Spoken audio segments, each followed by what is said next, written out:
அப்பா என்ன வெயில். மா தண்ணி எடுமா குடிக்க. ஏங்க பாப்பாவுக்கு சோப்பு வாங்க மறந்துட்டோங்க. நான் அப்பயே சொன்னேன் வாங்கலான்னு. ஏங்க நான் இந்த சைடு தானே வரப்போறோம் அப்படின்னு நினைச்சுக்கிட்டு சரி வரும்போது வாங்கிக்கலாமேன்னு நினைச்சேங்க.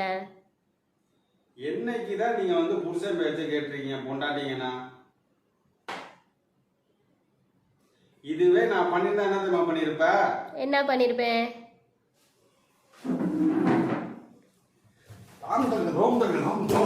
அப்படின்னு குதி குதி குதிச்சிருப்பேன். ஏங்க நீங்க அந்த சைடு போவீங்க நான் என்ன கனவா கண்டேன்? நீங்க இந்த சைடு வர வேண்டியதுனே ஏன் நீங்க அந்த சைடு போனீங்க? அப்ப கூட பாத்தியா உன் தப்ப நீ ஒத்துக்க மாட்டீரா? நான் தப்பே பண்ணலையே. ஒத்துக்காதீங்க, லாஸ்ட் வரைக்கும் ஒத்துக்காதீங்க.